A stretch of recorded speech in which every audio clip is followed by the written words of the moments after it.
Welcome to NFT Malam. It is our 18th week, and we're having an exciting show today. I am welcoming Uncle Bim Bim, aka Kim Lam Sam. He is a branding personal consultant and a CMO of some special NFT platforms. Welcome, Uncle Bim Bim. Hello, hello. Thank you, Coffee, for the warm welcome, and thank you, NFT Malam, for having me. I'm coming here live from Brisbane, Australia. Yeah, it's a privilege to be here. I met with Coffee, and we talked a lot about what NFT Malam are doing, and I'm very excited to be involved and to be meeting a lot of you.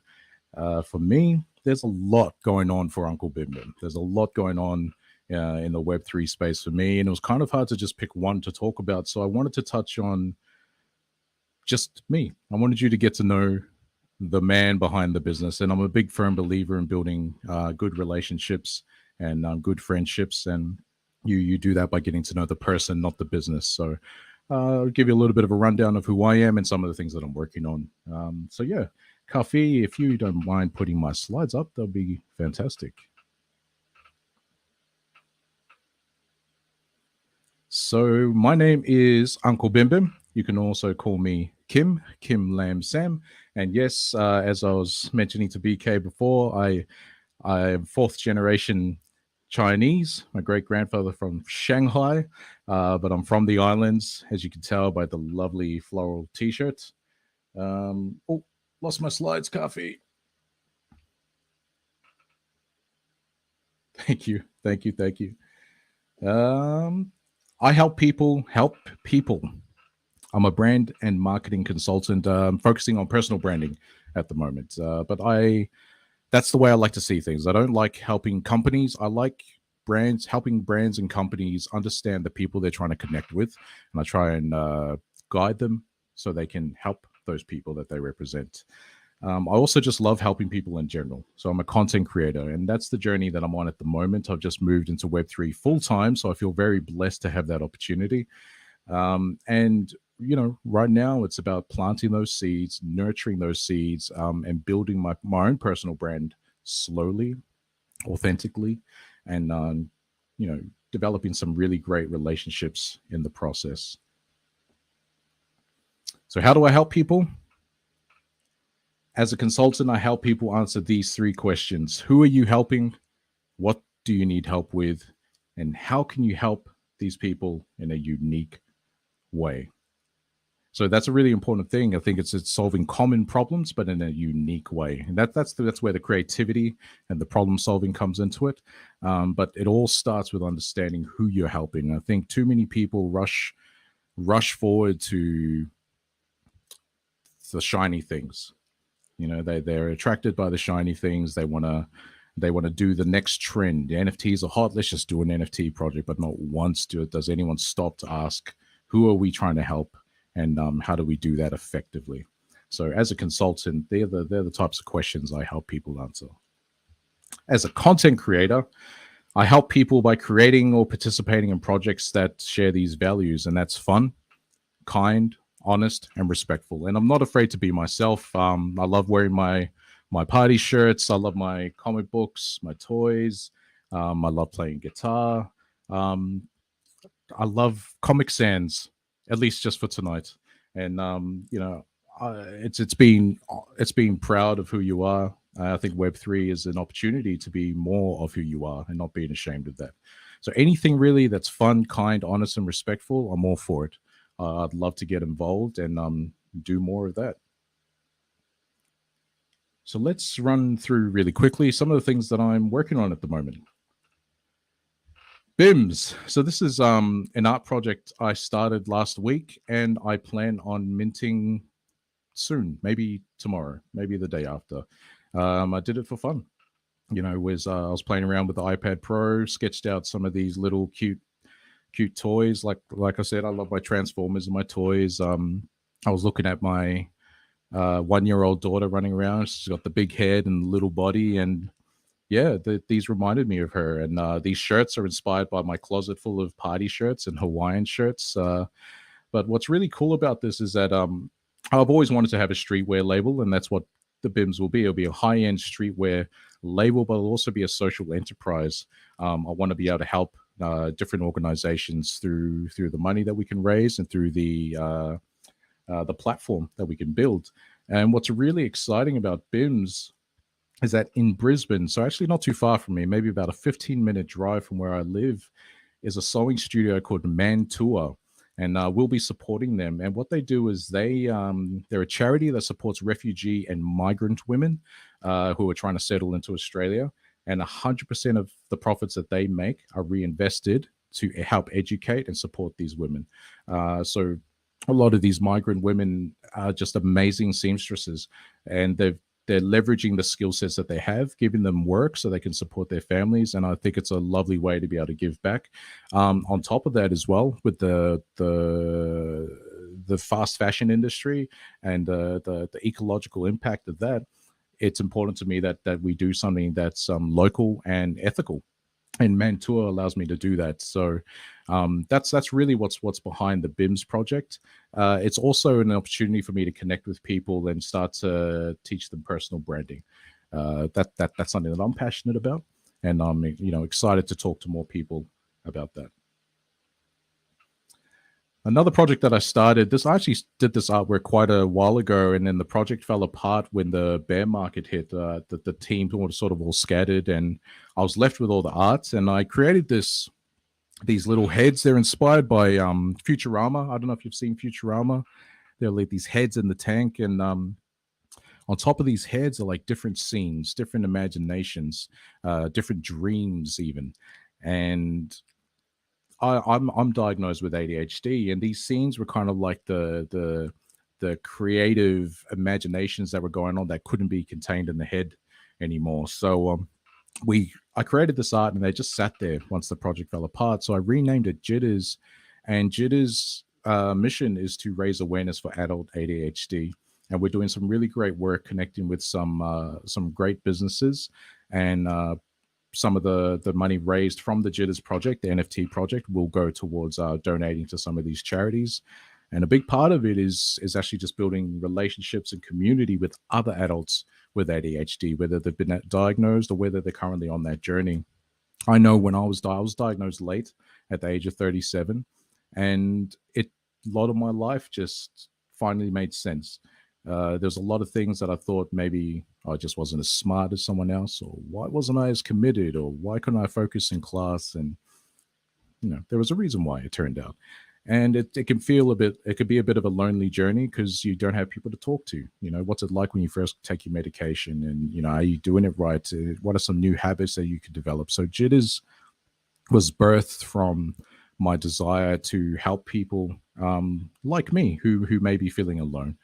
So that's happening nice and slow in the background. I'm in no hurry to launch Jitters. This is about the people, and when the people are ready, that's when I'll look at launching that. But there's no point launching it if I haven't even built that community yet, and that's coming along quite nicely at the moment.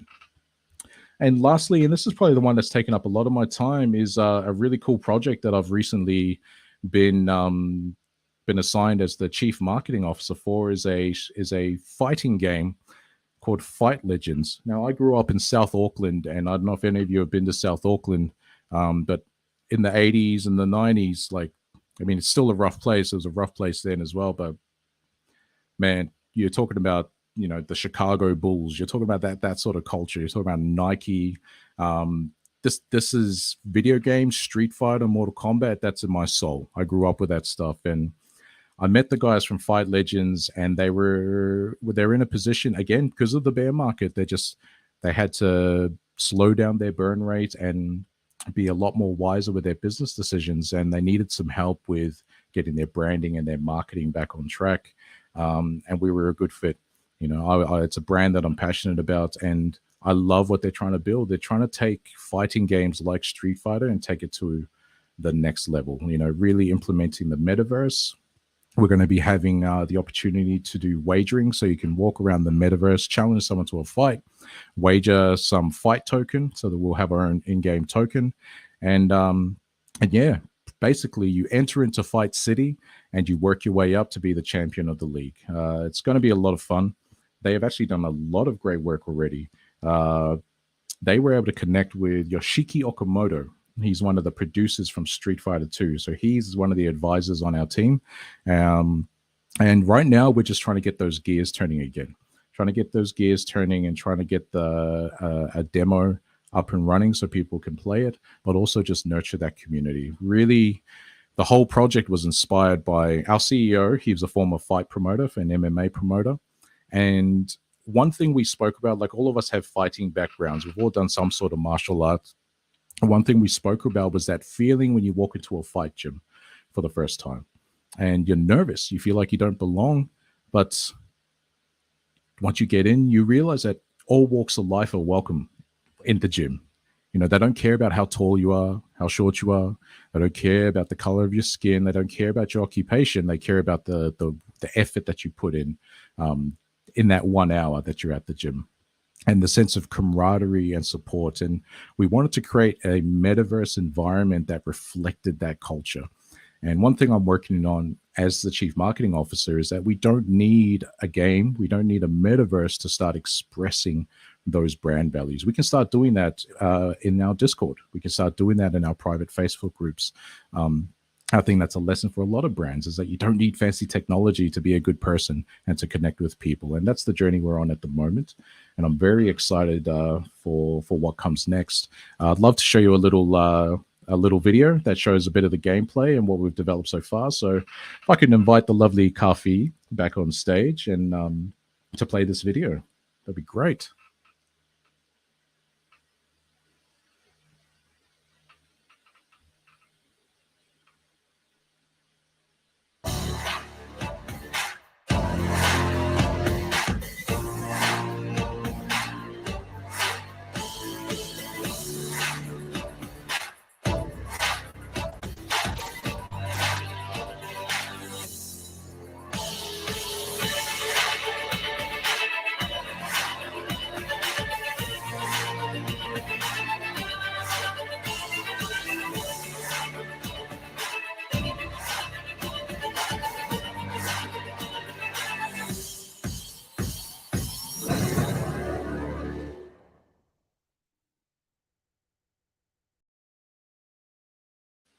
Thank you for that, Kafi. They're the three main projects that I'm working on at the moment. I want to have fun. That's the blessing of Web3 for me is that I don't have to limit myself anymore, and it's an exciting time to meet great people, to do some really good work. That's more than just making money. The money will come, but meet great people, uh, do some great work, and do just play with things that I love. I mean, it's obvious that I'm still a kid at heart. So man, working on Fight Legends, it's just it doesn't seem real at the moment. So thank you so much. I appreciate all of you. Big shout out to Patrick. If it wasn't for Patrick, I would never have found NFT Malam. So much love to Patrick. And yeah, Coffee, BK, thank you very much.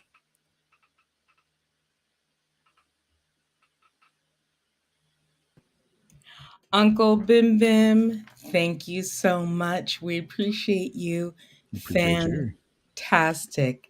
And stay with us. We have more to come. We have more to come. All right, folks. All right, folks. We have someone special coming up right now. We have V from Banana Land. Welcome, V. Unmute your mic and welcome. Hi. Hello, everyone. Hello, Kafi. Thank you to having me here again. This is very nice event. And then, yes, I'm here, and then I'm quite excited because less than a week, we're just going to have our lunch. It's going to at on 22nd November. So yeah, we're so excited right now.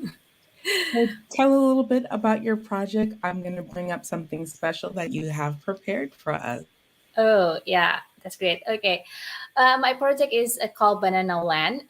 We are have this project for have a supply for like 2,345 supplies, and then it's have a five to gun bananas together, having fun together. We're still on the stage of building the community right now, which is we just want to having fun and gun bananas together.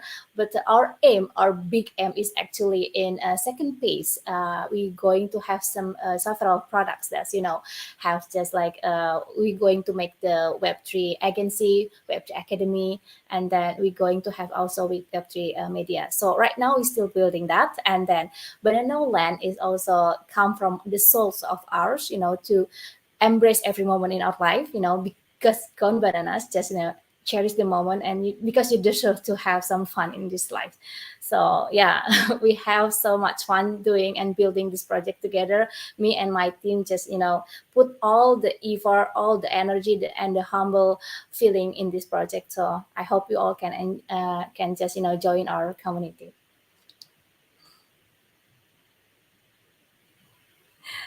Oh my God, darling. I think you still mute yourself.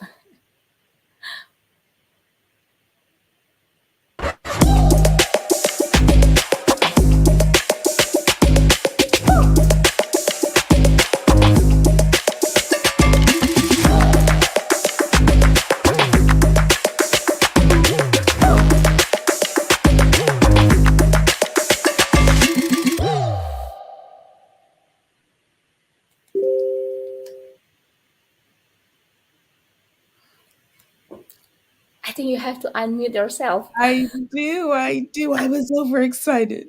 I know And me too. fantastic, V. Well, we can't wait to hear more about this project, and we will see you shortly. Thank you, V. We'll see Okay, you thank you. Thank soon. you so Bye bye. much. Bye bye.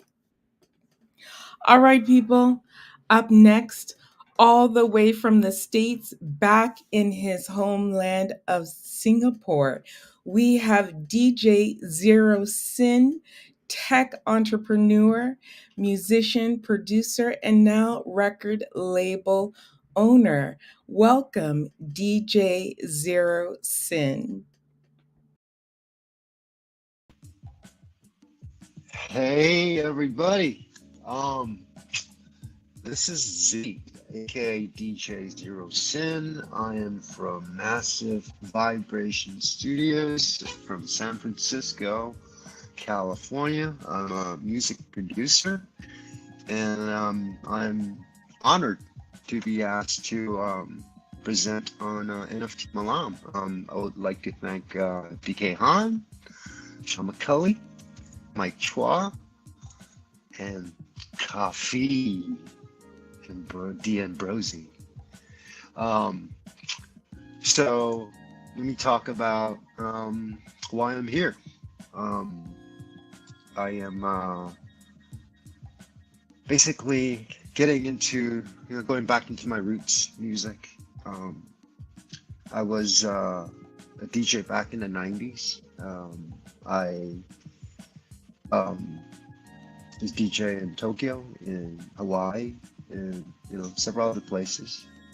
And I stopped and graduated from college and came to art school in San Francisco when I was doing film and got into tech during the dot-com days and started had two startups. First one is in interactive TV. Second one was in gaming, multiplayer online gaming, not your Vegas gaming. But so into about this is like 2010, 20, yeah, around 2010. Actually, 2019. I just closed my first round funding from my second startup, um, incubation money, because I already had 250,000 clients on the West Coast, and I was basically extending to the East Coast, Midwest, and East Coast of my service. And about I think 7 days or 9 days later, I was assaulted with a baseball bat, an aluminum baseball bat to the left side of my head. and that's where we are today.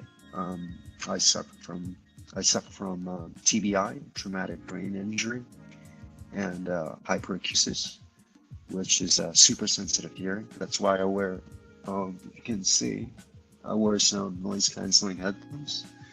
Not all the time. It's just when I'm out, I have to wear it. Any loud noise, emergency vehicles, Harley Davidsons, um, Ford Mustangs, anything loud, send me into, neuropathic pain. That's the, issues, part of the issues of my head injury. I also suffer from short-term memory loss, but the first 3 years after I got assaulted, I had absolutely no memory. It's complete blank, pretty much complete blank for me. My mandible was broken in two. I still have two titanium plates and 8 screws. I was a mess. Um, just I didn't even sleep in the same bed as my ex-wife. I mean, I was still married back then. We were still married back then, but it was just difficult, even for me to sleep or be awake. Just be, I was myself for the longest time.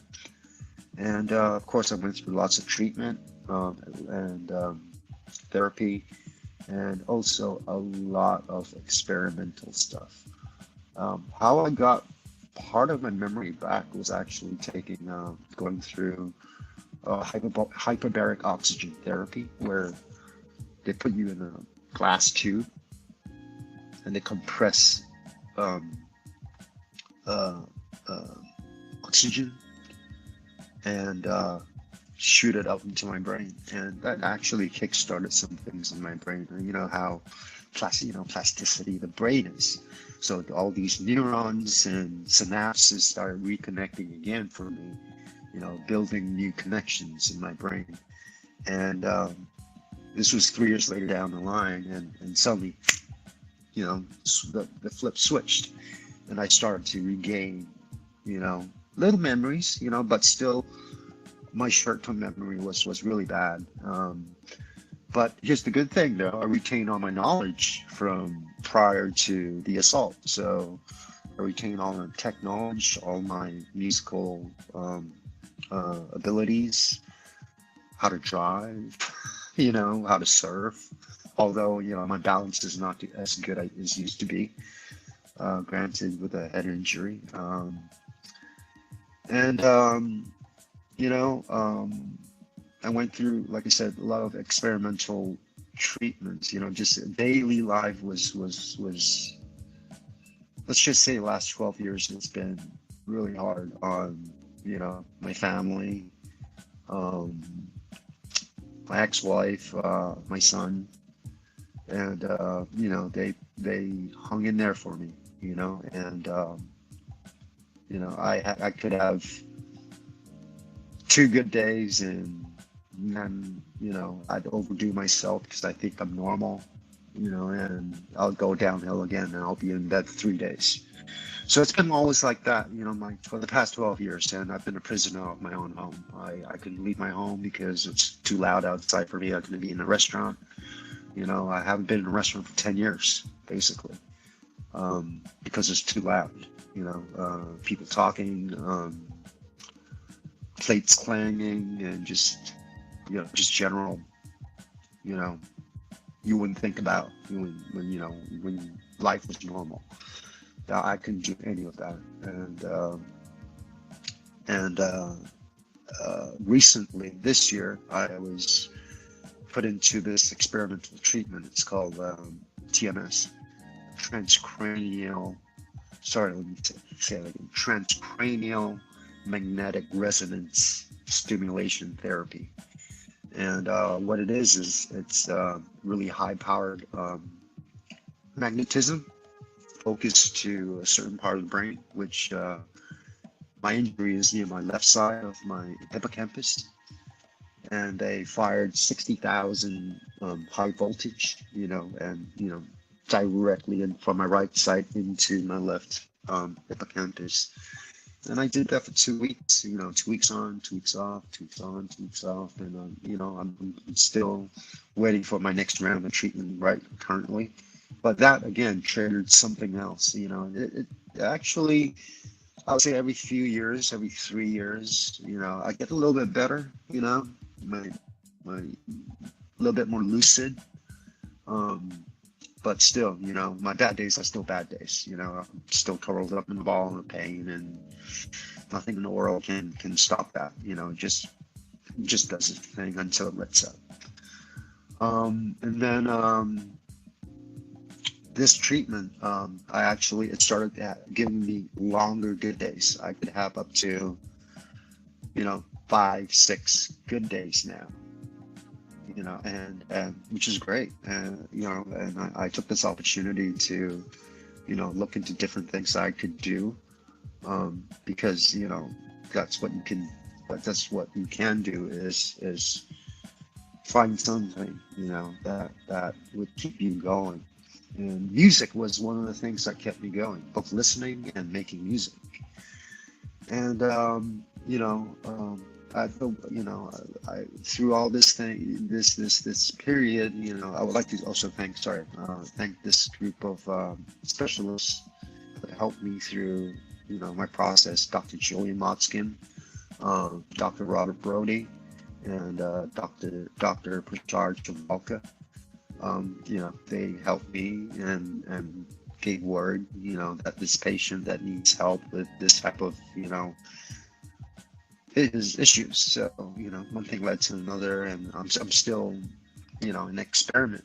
And the same thing goes with all experiments. I tell doctors, even if it doesn't work on me, and if it helps others down the line, I'm more than happy to be a guinea pig, a lab rat, so to speak. So anyways, I used music therapeutically over the years. And friends in the industry, they in the music industry, they visited, and they listened to some of my tracks and go, "Oh my God, you should be releasing this stuff." I'm like, "Nah, I'm not that good." But then more and more of them started getting together and said the same thing, and I thought maybe I should, and I started to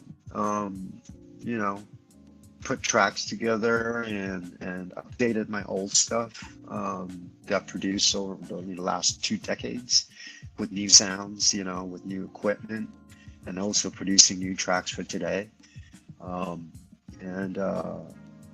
the funny thing was, because I don't focus like because the issue with me not being able to work before was I couldn't stay sitting in front of the computer as long as I did before. I couldn't focus. I couldn't read anything that you think hard, algorithms, coding, just brainstorming, finding solutions, things like that. I could not do more than 15 minutes, and then I'm down again. But for music, because I play 5 different instruments, guitar, bass, the keyboard. Keyboard's my main thing. I was, professionally trained as a kid, piano and the violin, and that's where it led to today. And because once you learn the piano, you pretty much know the rest of the instruments once you know how it functions. And so back to today, I noticed that I could sit and make music because I'm not focusing on the screen, even though I'm using DAWs, which is a digital audio workstation, all the software, and I don't have to look at the screen as much. And even if I do, it's not codes or something visual. It's all bars and notes. So I could literally sit here for hours making music without hurting my head. So I'm like, oh my God, I can actually do something with my life and not just be a vegetable, sitting at home and just, be depressed. I had gone through, really bad depression period because I'm like, I was a multifunction person. Now I can sit down for 15 minutes. So it was really hard for me and my family. You know, I gotta give, you know, props to my ex-wife, because Lisa, she did help me a lot throughout the years, and she still currently is helping me with things that I cannot cope with. Um, and so's my son, even though he's in university right now. He's living my life like I did back in Hawaii. He's surfing, going to college. So he's living his life. I'm happy for him. So now for me, I'm just making music, and one thing led to another. People, you know, start liking my music, say, "Hey, you got to do this. You gotta do this." So I took their advice, and I started, you know, uh, registering my you know, copyright stuff, and started my own production company, publishing company, label, and studios.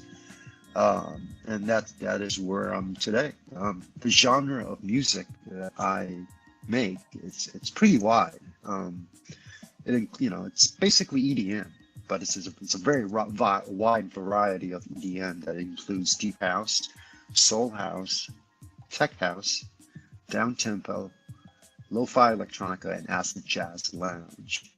So yeah, I span a pretty wide genre. It's just how my vibe is. It's always been, um, you know, good uplifting music, nothing really sad. Um, you know, and I'm also really excited to be invited to be part of the Dare Festival, organized by producer BK Han, producer Mike Chua of Fanfare Global, and partner of Collective Perspectives. To thank director Vincent Lim and co-producer Lim Lee Lee. You know, thank you so much for, you know, putting this Dare Festival together, and making people aware of, you know, disabilities, and how hard it is for people like myself, you know, in the normal world. You know, you look at me, I might look normal. I mean, look at me, you know, I have both hands, both feet. I walk normally, you know, but I look as normal as anybody else down the street. But, you know, I've been disabled for the past 12 years, and suffered bouts of really bad neuropathic pain, and which I still suffer today. So, you know, with Dare Festival, I'm, you know, bringing attention, not just Dare Festival, my brand, Massive Vibrations, and Massive Vibration Studios, we're bringing attention and awareness to TBI and, you know, disabilities, as you know, but specifically and especially to people with silent disabilities like me. You know, I look normal. You know, I may ask you, hey, could you turn down your music a little, because, you know, you know, it's hurting my head, and somebody could say, hey, you look normal. I'm not turning my music down. Why should I do that for you? You know, so when people ask you to do something or stop doing something, you know, please take a moment and think. You know, or even ask. You know, it's like, is there a reason that I should turn my music down? You know, if they're comfortable, you know, they'll tell you what's up. You know, so, you know, also people who have major depression, or, you know, who have, again, silent disabilities, people with autism and stuff like that. You don't know. Some people don't like to be touched. You know, those have like silent disabilities too. You know, it's not someone who goes, you know, oh, why are you so like that? You know, I mean, I just lightly brush on G, but, you know, everybody's different. You know, and there are people like me out there. That's all I'm saying. But I'm honored to be performing at this year's Dare Festival, and share the stage and platform with other amazing and talented artists who are advocates of for disability awareness. So let's make this, you know, be inclusive, and, you know, for everybody, and be aware, you know, of the world around us. You know, where now once invisible have the voice. And, you know, let's all make this beautiful blue planet a better world for everyone, for generations to come. Um, and I hope to present to all of you my music coming up soon. Um, my single is releasing next spring. My EP will be coming out summer 23, and hopefully my album will be out by winter 23 as well. I'm currently 4 albums in, so I'm sitting pretty well set, and I'm just out there trying to, you know, spread good word, and hopefully you hear my music soon in your country or wherever you're at. I love you guys, and I love everyone in the world. Be good. Be good to your neighbors. Um, be good to your loved ones. Be good to your family. You know, life's too short. You know, I mean, look at me. You know, my life turned just like that because of some, you know, I was being at the wrong place at the wrong time. So, enjoy life and just be good to everybody. So thank you everybody for giving me this platform to speak, and I hope to hear from you back from you know, my different platforms. Also, if you guys want to follow me on Instagram, I am Z, letter Z, underscore massive vibrations, one word. And hope to share my endeavors, my most recent endeavor with all of you. Thank you very much. And have a great day.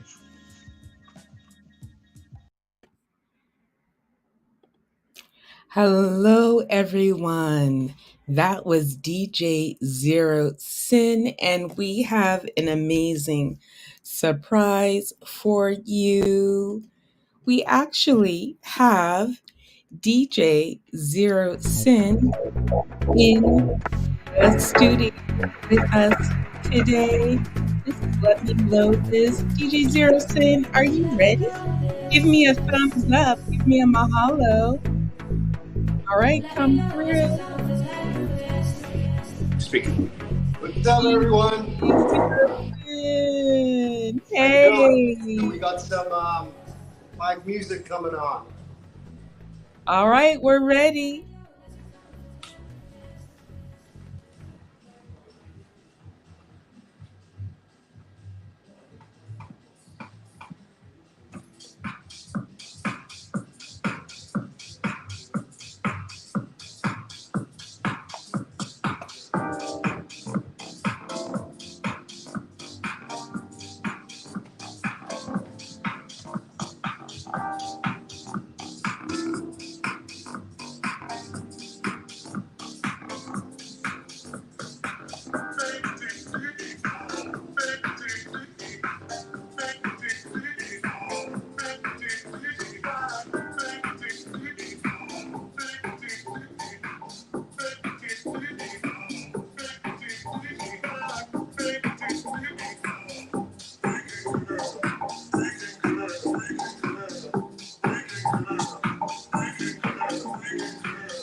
say a few words. Yeah. Say a few words. What's up, everybody? Thank you. Thank you, BK. Thank you, Mike Schwartz. Thank you, Sean McCulley, for setting this up at NFT Malam. Thank you, everybody.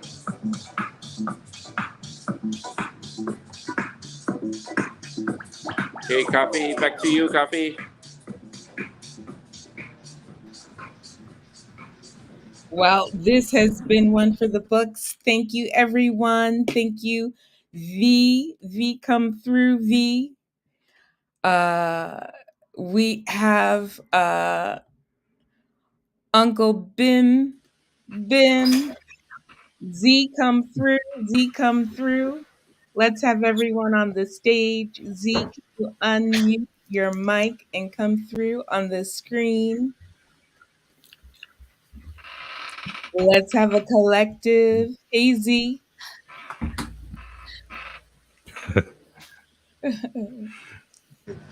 We're back. Anyways, Please. earlier I was thanking BK Hahn, Mike Schwartz, and Sean McCulley for setting up NFT Malam. Props to you guys. Mahalo. I want to thank all of our speakers, Z, DJ Zero, Sin of Massive Vibration Studio. I want to thank Uncle Bim Bim, aka Kim Lam Sam. I want to thank V of Banana Land NFT Projects. This has been NFT Malam number 18. We are still going strong. I think this has been the best number 18 that we've ever had, and we will see you soon. And we are headed out with, let me load this, from DJ Zero Sin. Bye, everyone. Thank you. Let's Bye. dance. Thanks, everyone. And Bye. Thank you. we'll see Bye. you next Bye. week at 8 Bye, Uncle. Standard Time. Bye, Daddy. 9 p.m. Singapore time. That is Uncle Bim's daddy. Did not. Bye, everyone. Be so Thank you, happy. Gabby. Thank you, Thank you. BK.